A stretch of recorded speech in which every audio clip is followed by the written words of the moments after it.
అందరికీ నమస్కారం అండి. ఈరోజు మనము మీనరాశి వారి యొక్క జాతక ఫలితాలను తెలుసుకోబోతున్నాము.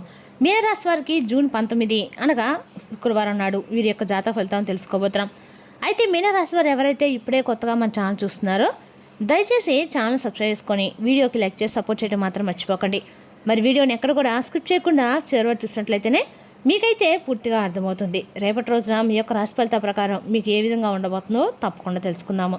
మరి అంతకన్నా ముందుగా ప్రతి ఒక్కరికి కూడా ఏదో సమస్య ఉంటుందండి. సమస్యలు అంటే ఉండవు కదా. మరి ఆ సమస్యల పరిష్కారం కోసం ఎక్కడెక్కడికో వెళ్ళి జ్యోతిష్యం చెప్పించుకొని నిరాశ చెంది ఉంటే ఒక్కసారి మన గురువుగారు కాంటాక్ట్ అవ్వండి. శ్రీ ఇంద్రకీలాద్రి కనకదుర్గమ్మ ఆశీస్సులతో జ్యోతిష్యబ్బాను మన గురుగారు అఘోర తాంత్రివిత్తో పురుష వశీకరణ చేస్తారు. ప్రత్యేకమైన పూజలు చేసి భార్యాభర్తల సమస్యలు, మానసిక సమస్యలు, ప్రేమ పెళ్లి సమస్యలు, చెడు ప్రయోగాల నివారణ 100% చేస్తారు. మీరు కోరుకున్న స్త్రీ కానుకుంటున్నారా? మీరు కోరుకున్న పురుషుడు కానుకుంటున్నారా? అయితే ఒక్కసారి మన గురువుగారిని సంప్రదించి ఉండండి. మన గురువు పేరు వచ్చి పండిత రాజు గారు. మీరు సంప్రదించిన ఫోన్ నెంబర్ 9730895167. చాలా నమ్మకమైన గురుగారండి. మన గురువుగారు 100% ప్రతి ఒక్క సమస్యకి వితిన్ డేస్లో పరిష్కారం చెప్తారు. సమస్య మీది పరిష్కారం మాత్రం మన గురువుగారి దగ్గర అయితే కలదండి. ఒక్కసారి నమ్మకంతో ప్రయత్నించండి.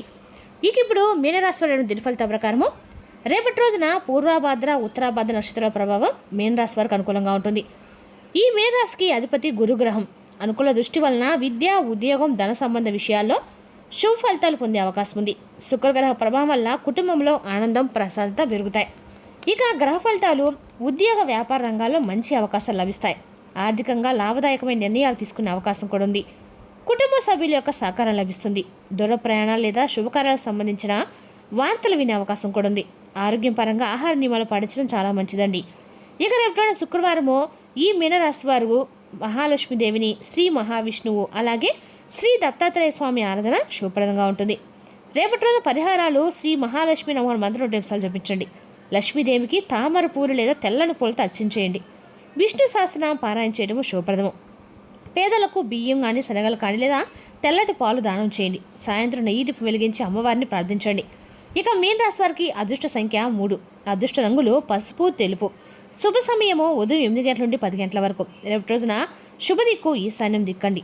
రేపటి శుక్రవారం మీనరాశి వారికి గురుగ్రహ అనుగ్రహము, లక్ష్మీ కటాక్షము, కుటుంబ సౌఖ్యము, ఆర్థిక పురోగతి కలిగించే అవకాశాలున్నాయి.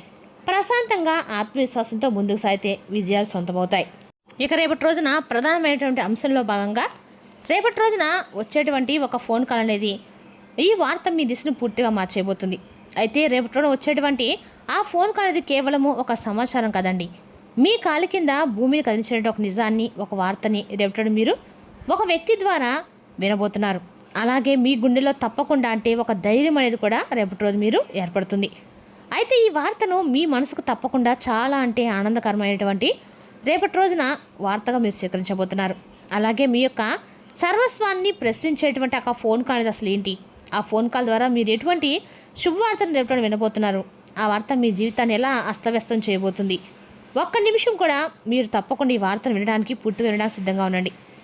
ముందు మీరు రేపటి రోజున వచ్చే వార్త ఎంతటి కష్టానైనా కానీ చిరునవ్వుతో ఎదుర్కొంటారు. అది మీలో ఒక గొప్ప విషయం అండి. అలాగే మీరు చాలా అంటే చాలా ఫ్లెక్సిబుల్గా మాట్లాడేటువంటి వ్యక్తులు అనమాట. అంటే మీ మనసులో ఒక మాట ఉంటే ఆ మాటను ఎక్స్ప్రెస్ చేసే విధంగా సిద్ధంగా ఉంటారనమాట. అలాగే ఇటువంటి విషయాల్లో మీరు దిట్టంగా కూడా ఉంటారు. కానీ మీకు ఊహించినటువంటి మార్పులు అనేవి అస్సలు నచ్చవు. అంటే మీరు ప్రతిదానికి ఒక క్రమ పద్ధతి ప్రకారం కూడా జరగాలి, ముందుగా తెలియాలని చెప్పి అనుకుంటారు. అయితే అకస్మాత్తుగా ఏదైనా జరిగితే మానసిక స్థితి అనేది మీకు కొంచెం అదుపు తప్పుతుంది. అంటే మీరు బయటికి ధైర్యవంతంగా కనిపిస్తారు, కానీ లోపల మాత్రం చాలా భీతి చెందుతూ ఉంటారు. అయితే ఆ భయాన్ని రేపటి ఒక చిన్న ఫోన్ కాల్ పూర్తిగా భయపెట్టబోతుందండి. మిమ్మల్ని ఆ భయం అనేది కూడా మీకు విపరీతంగా మిమ్మల్ని భయపెట్టడానికో లేదంటే మిమ్మల్ని ఇంకేదైనా సరే బెదిరించడానికో కాదు, మీ మనసుకు తెలియనటువంటి ఆశ్చర్యాన్ని, ఆనందాన్ని ఇవ్వబోతుంది. అయితే గత కొన్ని రోజులుగా మీరు ఏదో ఒక ఆందోళన ఉండి ఉంటారండి. నా చుట్టూ ఏదో జరుగుతుంది, ఏదో జరగబోతుంది, ఏదో మారబోతుంది, ఒక అభిషేకం అనేది మిమ్మల్ని వెంటాడుతుంటుంది. మీరు చేసే పనుల్లో ఏకాగ్రత లోపించి ఉండవచ్చు. ఎవరినైతే బాగా నమ్మి బాధ్యతలు అప్పగించారో వారి యొక్క నమ్మకాన్ని పూర్తిగా వారు ఉమ్ము చేసుకుని ఉండవచ్చు. అయితే ఇప్పుడు మీరు ప్రశాంతంగా ఉన్నటువంటి ఈ యొక్క సమయంలో రేపటి మధ్యాహ్నం 2:30 తర్వాత ఆ ప్రశాంతత ఒక చిన్న తుఫాను కూడా మారబోతుందండి. అంటే ముందుగా ఒక నిశ్శబ్దం అనేది మీరు తప్పకుండా గమనిస్తారు. అయితే రేపటి రోజున కొంతమంది వ్యక్తులు ఏంటంటే మిమ్మల్ని టార్గెట్ చేయబోతున్నారు. ముఖ్యంగా ప్రతి విషయాన్ని కూడా రేపటి మీకు జరిగేటువంటి ప్రతి విషయాన్ని కూడా మీకు డీటెయిల్గా చెప్పాలనుకుంటున్నారండి. ముఖ్యంగా రేపటి మధ్యాహ్నం నుండి మీకు రాత్రి కావచ్చు ఒక ఫోన్ కాల్ అనేది రింగ్ అవుతుంది. ఆ కాల్ యొక్క జీవితంలో అత్యంత కీలకమైనటువంటి కాల్ అనమాట. మీరు ఎంతో నమ్మి అప్పగించినటువంటి పనికి సంబంధించింది. అంటే అవతల వైపు నుండి చెప్పేటువంటి ఆ వార్త ఏంటంటే, మీరు దేనికోసమైతే ఇన్నాళ్ళు కష్టపడ్డారు, దేన్నైతే మీరు భవిష్యత్తులో అంతా కూడా మంచి అంచనాకు వేసి ఊహించారో అది మీ చేతి నుండి పూర్తిగా చేజారిపోయేటువంటి ప్రమాదం కనిపిస్తుందని చెప్పి ఒక వార్త మీకు వినిపిస్తుంది. అయితే మీరు కొంచెం టెన్షన్ పడబోతున్నారు. అలాగే ఆ మాట మిమ్మల్ని గుండెల్లో ఉక్కిరి బిక్కిరి చేయబోతున్నా కూడా చెప్పాలి. అది మీకు ఉద్యోగానికి సంబంధించింది కావచ్చు, వ్యాపారానికి సంబంధించింది కావచ్చు, నష్టం గురించి కావచ్చు. ఇలా ఏదైనా సరే ఒక వ్యక్తి ఊహించినటువంటి ఒక చిన్న ప్రమాదం కూడా కావచ్చండి. అయితే అన్నింటా కూడా మీరు ధైర్యం చేసి ఆ వార్తను వింటారు. కానీ ఆ వార్త వినగానే మీకు కొంచెం అలసటగా కూడా అనిపిస్తుంది, ఒత్తిడిగా అనిపిస్తుంది. ఆ ఫోన్ కాల్ ద్వారా అసలు ఆ ఫోన్ కాల్ ఎందుకు లిస్ట్ చేశానా అనేటువంటి భావన కలుగుతుంది. ఎటు వ్యక్తులకి మీ యొక్క ముఖం చూసేటువంటి ధైర్యం కూడా మీకు ఉండదు. అలాగే ఆ విషయాన్ని దాచడము ఇప్పుడు మీకు సాధ్యం కాని పని. అలాగే మీరు ఆ వార్త విన్న తర్వాత మీ గొంతులో మాట కూడా రాదండి. సర్వాన్ని కూడా కోల్పోతారు. కేవలం డబ్బు లేదా వస్తువు కాదండి మీరు కోల్పోయింది, మీ యొక్క అస్తిత్వం అంటే నమ్మకాలను పూర్తిగా కోల్పోయారు. అలాగే మీ పనిలో ఉన్నటువంటి ఆశల్ని, అంచనాలని పూర్తిగా కోల్పోయిన ఒక ఫోన్ కాల్ అనమాట. అయితే నిరుత్సాహంతో ఉన్నటువంటి మీకు అప్పుడే మరొక ఫోన్ కాల్ అనేది వస్తుంది. తర్వాత మీరు ఒక్కసారిగా శూన్యంలోకి వెళ్ళిపోయినట్లుగా ఉన్నటువంటి కాసేపు నిశ్శబ్దం ఏర్పడుతుంది. మిమ్మల్ని భగవంతుడు ఇచ్చేటువంటి ఒక వార్త అండి, అవకాశం. అలాగే మీ కుటుంబంలో చాలా ఆనందాన్ని కూడా ముందుకు మీ మనసుకి కొంచెం ఒత్తిడి అలాగే సంతోషాన్ని కలిగించే వార్త అని చెప్పుకోవాలి. దానిపిస్తారు మీ కుటుంబంలో ఆనందాన్ని కూడా ఇచ్చేటువంటి వార్త. ఒక వ్యక్తి ద్వారా ఎప్పుడైనా మీ జీవితం పూర్తిగా మారబోతుంది. అంటే వారి సలహా కావచ్చు, లేదంటే దీనికి సంబంధించినటువంటి మీరు డీలా పడిపోవాల్సిన అవసరం లేదు, మీకు ఒక పెద్ద నష్టం ఏం జరగలేదు, నేను ఉన్నాను, నా సలహాను పాటించని చెప్పి ఏదో ఒక సలహా ఇవ్వడమో, లేదంటే డబ్బుకు సంబంధించినటువంటి అయితే డబ్బుకు ఏదైనా సహాయం అందించడం కానీ, ఏదైతే బంధాలు కానీ మధ్య ఏదైనా అభిప్రాయ భేదాలు ఏర్పడితే దాని గురించి ఒక సలహా మంచి విశ్లేషణ అందివ్వడమో ఏదైనా సరే ఇవ్వడం జరుగుతుందన్నమాట. తద్వారా మీరు మరలా వెంటనే కోలుకుంటారు. అలాగే మీ జీవితం కూడా రేపటి రోజుని ఇక్కడికే ఆగిపోవాలని చెప్పి తెలుసుకుంటారు. ఒత్తిడి నుండి పూర్తిగా ప్రశాంతత పొందుతారు. ఈ విధంగా కాస్త మిమ్మల్ని రేపటి రోజున ఒత్తిడికి గురి అయ్యేటువంటి ఒక ఫోన్ కాల్, అలాగే తిరిగి మరలా ఆనందం గురి చేసే విధంగా ఫోన్ కాల్ అనేది మీ జీవితంలో చాలా ఆశ్చర్యం ఇవ్వబోతుంది. అలాగే మీ యొక్క నమ్మకాన్ని తిరిగి మరలా మీరు నిలబెట్టుకునేటువంటి సమయం అనే చెప్పుకోవాలి. మిమ్మల్ని మోసం చేసేటువంటి వ్యక్తులకి గుణపాఠం కూడా మీరు రేపటి రోజున తెలియజేయబోతున్నారు. అయితే ఇది ఒక ఎమోషనల్ అటాక్ అనమాట. మీరు ఏదైతే దేన్నైతే నమ్మారో, దేన్నైతే ప్రతిగా ప్రేమిస్తారో దానికి ఏదైనా కానీ మీరు ప్రాణం పెట్టేటువంటి విలువైనవి ఇస్తారు. ఆ విషయం ఎదుటి వ్యక్తులు కూడా తెలుసుకొని మిమ్మల్ని చాలా చులకనగా చూస్తూ ఉన్నారని చెప్పుకోవాలండి. అది మీ యొక్క బలహీనత కూడా భావిస్తారు. అయితే ఇక్కడ భగవంతుడి యొక్క పరీక్ష అనేది కూడా రేపటి మిమ్మల్ని విజేతగా నిలబెట్టబోతుంది. గ్రహస్థితి ఏ విధంగా అయితే మిమ్మల్ని రాహువు అలాగే చంద్రుడు పరాకాష్ఠితిలో ఉండటం వల్ల మీ యొక్క ఊహించిన వార్తలు మీరు రేపటి వినటము, అలాగే ఫోన్ కాల్స్ లేదా మెసేజ్ రూపంలో మీరు రేపటి లాంటివి వినటము కొంచెం జరుగుతుందన్నమాట. తిరిగి మరలా ఆ వార్త మీ మనసుకు ప్రశాంతంగా ఏర్పరిచినటువంటి తిరిగి మరలా మిమ్మల్ని మానసిక పరంగా కొంచెం ప్రశాంతత అందివ్వటం కూడా రేపటి రోజు జరగబోతుందండి.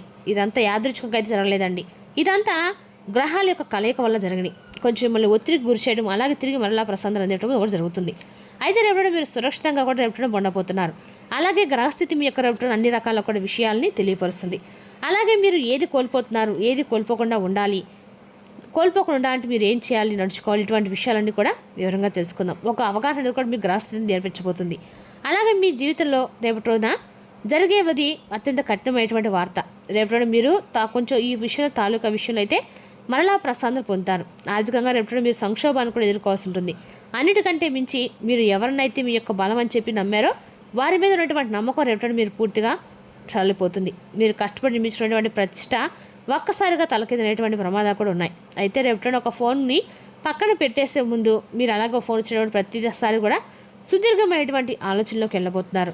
ఎందుకంటే ప్రతిసారి ఇదే వార్త వస్తుందేమో అనే ఒక భయం అనేది మిమ్మల్ని వెంటాడుతుందన్నమాట.